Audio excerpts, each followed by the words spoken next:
Hello guys, नमस्कार। कैसे हैं आप लोग? मैं आशा करता हूँ बहुत ही अच्छे होंगे। मैं नीलेश यादव आ गया अपने नए ब्लॉग के साथ मेरे चैनल इनक्रेडिबल नीलेश में आप सभी का हार्दिक स्वागत करता हूँ। दोस्तों मैं कानपुर सेंट्रल से लगभग 35 किलोमीटर दूर भीतर गांव विकास खंड से लगभग 3 किलोमीटर अंदर बेहटा गांव में स्थित इस प्राचीन जगन्नाथ मंदिर को एक्सप्लोर करने आया हूं। तो चलिए दोस्तों, इसे एक्सप्लोर करते हैं और आपको ज़्यादा से ज़्यादा जानकारी दिलाने की कोशिश करते हैं। दोस्तों, यह मंदिर भगवान जगन्नाथ जी का मंदिर है। यह मंदिर कानपुर जनपद के भीतर गांव विकास खंड मुख्यालय से लगभग 3 किलोमीटर पर बेहटा गांव में स्थित है। ऐसा कहा जाता है कि इस मंदिर की खासियत यह है कि बरसात से 7 दिन पहले इसकी छत पर बारिश की कुछ बूंदें अपने आप ही टपकने लगती हैं। हालांकि इस रहस्य को जानने के लिए कई बार प्रयास हो चुका है, पर तमाम सर्वेक्षणों के बाद भी मंदिर के निर्माण तथा रहस्य का सही समय पुरातत्व वैज्ञानिक नहीं पता लगा सके हैं। बस इतना पता लगाया गया है कि इस मंदिर का अंतिम जीर्णोद्धार 11वीं सदी में हुआ था। मेरे प्यारे दोस्तों, चलिए पंडित जी द्वारा इसका पूरा इतिहास जानते हैं और इसके बारे में ज़्यादा से ज़्यादा जानकारी आपको दिलाते हैं। इतिहास की विशेष जानकारी की मूर्ति बहुत ही प्राचीनतम और दुर्लभ। इधर ये सर्प हैं, ये सर्प हैं, ये पशु हैं, ये पशुपतिनाथ हैं, ये इनकी सिंह ले लेकर सिंह के लिए ये देखेंगे शिवलिंग है, शिवलिंग पे बैठे हुए पशुपतिनाथ के ऊपर भगवान विष्णु विराजमान है। ऐसी मूर्ति आपको पूरी भारतवर्ष में देखने को मिलेगी। कहीं सुना है कि कोई ऐसा मंदिर जहाँ शंकर जी के ऊपर भगवान विष्णु विराज? सुना ही नहीं हुआ। तो ये क्यों नहीं सुना? क्योंकि चक्कर ये हमारे प्राचीन मंदिरों की सब प्राचीनता भंग हो चुकी है। मुगलों ने किसी भी मंदिर को छुआ नहीं, लूटा तोड़ा है तो सब ज्यादातर भंग हो गई। लेकिन यहाँ ईश्वर का वरदान है कि प्राचीनता यहाँ बरकरार है। इतिहास में जब हम हड़प्पा सिविलाइजेशन पढ़ते हैं तो बिल्कुल सिंधु फोटो यही मिलती है। हड़प्पा और सिंधु घाटी सभ्यता काल का कोई भी स्थान आपको जीवंत नहीं मिलेगा, क्योंकि जितने भी स्थान मिले सब खुदाई से खंड है। चाहे लोथा, लोरो, पड़ो, कालीबंगा, हड़प्पा, मोहनजोदड़ो, सभी स्थान खुदाई से मिले। तो इस मूर्ति के माध्यम से कहा जाता है कि इतना प्राचीनतम मंदिर जीवंत हालत में हमारे भारतवर्ष में कोई दूसरा मंदिर नहीं होगा।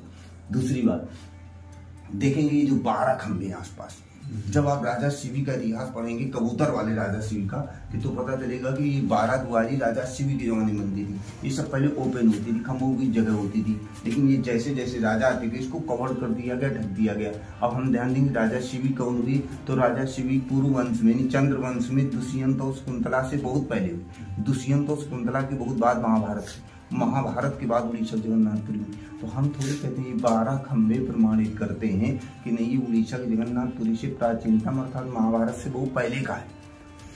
दूसरी बात देखेंगे कि ये टोटल पत्थरों का बना हुआ, और इस तरह टोटल पत्थरों का बना हुआ मंदिर जहां भी मिलेगा आपको, वहां देखेंगे पहाड़ी क्षेत्र होगा, नजदीकी पहाड़ होंगे। लेकिन यहाँ कोई 200-250 किलोमीटर की परिधि में कोई पहाड़ नहीं। ये पत्थर यहाँ आया कैसे? तो ये गौर करेंगे, ये जो सभ्यता है सिंधु और हड़प्पा, ये सब जो है नदियों के किनारे पाई गई। अच्छा, प्राचीन समय में पानी का मुख्य स्रोत था नदी ही थी, और जितना व्यापार होता था, ट्रांसपोर्ट, वो सब नदियों के साथ होता है। तो इससे प्रमाणित होता है, प्राचीन जो सभ्यताएं पाई जाती हैं, इससे प्रमाणित होता है कि नहीं, प्राचीन समय में यहाँ से कोई नदी बहती थी और उसी नदी के सारे शंकु पत्थर यहाँ ये लाया गया। लेकिन प्राकृतिक परिवर्तनों के कारण नदी लुप्त हो गई। अब ये हम विचार करते हैं कि हमारे गंगा और जमुना के बीच से कौन सी नदी लुप्त हुई, तो हम प्राचीन समय से सुनते चले आए ऋषि मुनियों बुजुर्गों से कि संगम में 3 नदियां मिलती थी, इसीलिए उसे त्रिवेणी कहते थे। लेकिन आज सरस्वती नदी लुप्त। अच्छा, यहाँ कुछ पत्थर हमको पाषाण काल के मिले, तो इससे ये जो सभ्यताओं से इससे मालूम होता है कि प्राचीन समय में यहाँ से सरस्वती नदी बहती थी। अच्छा, सरस्वती नदी महाभारत के पहले लुप्त हो गई थी, तो इससे भी प्रमाणित होता है कि नहीं, महाभारत से बहुत पहले का। अच्छा, तीसरा उदाहरण आपको हम देते हैं कि देखेंगे महाभारत पुराण जब पढ़ना तो उसमें देखेंगे भीष्म पितामह ने युधिष्ठिर को विष्णु सहस्त्र नाम का उपदेश दिया। अच्छा, विष्णु सहस्त्र नाम का उपदेश देने से पहले एक श्लोक का, क्या श्लोक का? तस्य लोक प्रधानस्य जगन्नाथस्य भूपते विष्णु नाम सहस्रम में स्वरूपा व्यापम। अभी गौर करेंगे, जब महाभारत की बात जगन्नाथ हुई तो ये महाभारत में जगन्नाथ शब्द कहाँ से है? इससे ये प्रमाणित करता है महाभारत कि महाभारत के पहले जगन्नाथ थे और भगवान विष्णु को ही जगन्नाथ कहते थे। अब जगन्नाथ क्यों कहते हैं देखेंगे, ये नीचे का सीधा शिव होता है। विष्णु जलाधार होता है, हमेशा उत्तर दिशा होता है, ये पानी निकलने के लिए हमेशा उत्तर दिशा को। अब मूर्ति की आप ऊपर देखेंगे, वो जो सिंहासन बना है उसमें बैठी हुई मूर्ति ये विष्णु, बैठी हुई मूर्ति ब्रह्मा, ये विष्णु, ये नीचे सीधा शिव के टाइम महेश, ब्रह्मा विष्णु महेश, कहने तत्पर सजन पालन श्रृंगार। ये तीनों अधिकार जब भगवान विष्णु को मिले तब ये जगत के नाथ जगन्नाथ कहलाए। हाँ, अब हम जगन्नाथ शब्द की उत्पत्ति बताते हैं कि जगन्नाथ शब्द सर्वप्रथम कहाँ से उत्पन्न हुआ। देखिए, शिव जी जब प्रथम बार अखंड समाज में जाने लगे तो जो शिव जी के पास संहार पद है, डिस्ट्रॉय पावर, तो ये शिव जी ने सोचा कि हम अखंड समाज में चले जाएंगे तो हमारा संहार पद शून्य हो जाएगा, तो यहाँ तो कोई व्यक्ति मरेगा नहीं। जब मरेगा नहीं तो यहाँ तो संचालन बिगड़ जाएगा, यहाँ तो तिल डालने की जगह नहीं बचेगी संसार। इसलिए हमको समाज में जाने से पहले हमारे पास जो संहार पद है किसी को देना चाहिए। तो ये संहार पद भगवान विष्णु को दिया। तब शिव ने कहा कि आज से तुम जगत के नाथ जगन्नाथ कहलाओगे। वहां से जगन्नाथ शब्द की उत्पत्ति हुई, तब दो नाथ हो गए, शिव जी विश्वनाथ कहलाने लगे, भगवान विष्णु जगन्नाथ। तो ये जो जगन्नाथ है पुरी है, ये बहुत ही त्रेता युग से पहले तो ये जो है स्थान, लेकिन अब ये गौर करेंगे कि सिंधु घाटी हड़प्पा समकाल का या त्रेता कोई स्थान जीवंत नहीं मिलेगा, लेकिन ये जीवंत क्यों? गौर करेंगे कि ये जो कलाकृतियां हैं ये गुप्त काल से निकलती है। गुप्त काल में इसको सूर्य की मुखी आकृति मानते थे, इसको कलश मानते थे। यहाँ मुख से निकलती बेलपत्ती दिखाई गई। कलाकार ने कला के माध्यम से दर्शाने की कोशिश की कि सूर्य ही जीवन का आधार है, यदि सूर्य न हो तो ये जीवन संभव नहीं है, यहाँ सब बर्फ हो जाएगा। दूसरी बात ये देखेंगे, ये जो आकृति है, आकृति चंद्रगुप्त मौर्य के समय के जो सिक्के मिलते उसमें आकृति मिलती, इसका मतलब चंद्रगुप्त मौर्य के समय में भी काम है। अब आप गौर करेंगे कि जैसे ही मानव मंदिर में प्रवेश किया, जो प्रथम खंड है वहां देखेंगे कोठरी इधर उत्तर साइड में, कोठरी एक कोठरी उत्तर साइड में, कोठरी दक्षिण साइड। जो दक्षिण साइड में कोठरी है उसमें सूर्य मूर्ति। इतिहास का मानना है जो सूर्य की मूर्तियां हैं वो ईसा मसीह के जन्म से 2 सदी पूर्व बनती थी। उसके बाद सूर्य की मूर्तियों का बनना ही बंद हो गया, फिर शैव धर्म आ गया है। अच्छा, उधर हमारा सामाजिक विज्ञान वेद भी प्रमाणित करते हैं कि पहले लोग अग्नि और सूर्य की ही पूजा करते थे, उसके बाद अदर देवी देवताओं की पूजा प्रारंभ हुई। उत्तर साइड की कोठरी में भगवान विष्णु की लेटी हुई मूर्ति।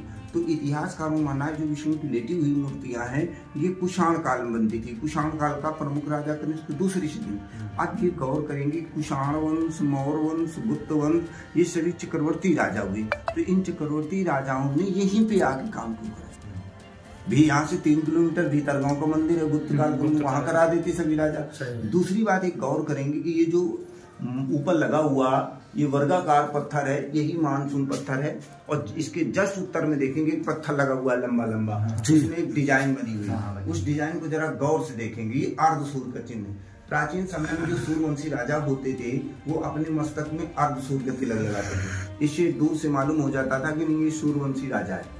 अब एक बात गौर करेंगे कि जब राम जन्मभूमि का मुकदमा सुप्रीम कोर्ट में चल रहा था तब सुप्रीम कोर्ट ने पुरातत्व को एक निर्देश दिया कि पुरातत्व ये पता लगाए कि क्या राम जन्मभूमि में कुछ पुरातत्विक अवशेष पाए जाते हैं, जिससे ये प्रमाणित हो सके कि नहीं प्राचीन समय में वहाँ मंदिर था।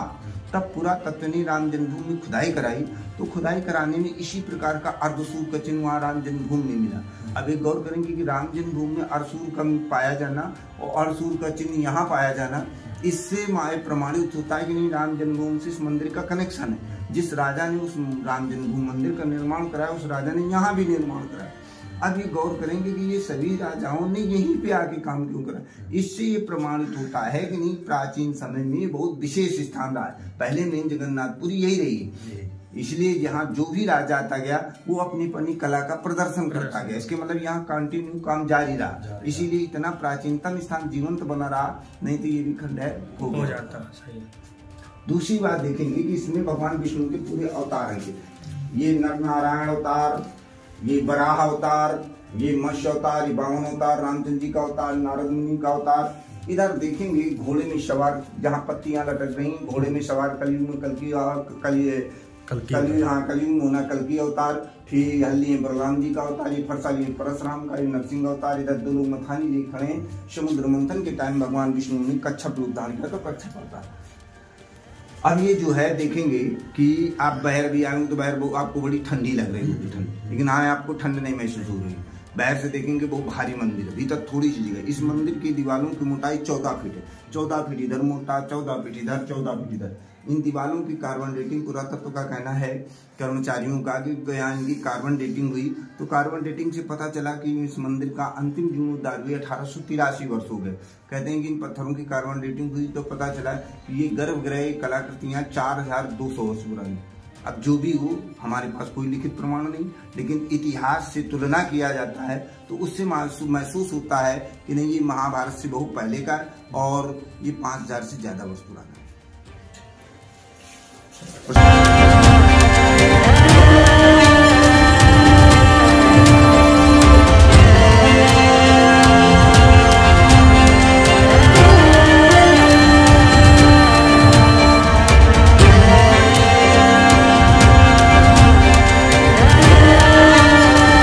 मेरे प्यारे दोस्तों, मेरे ब्लॉग में आखिरी तक बने रहने के लिए आपका बहुत बहुत धन्यवाद। अगर आपको ये ब्लॉग पसंद आया हो तो इसे सब्सक्राइब करें, लाइक करें और अपने दोस्तों को शेयर करें।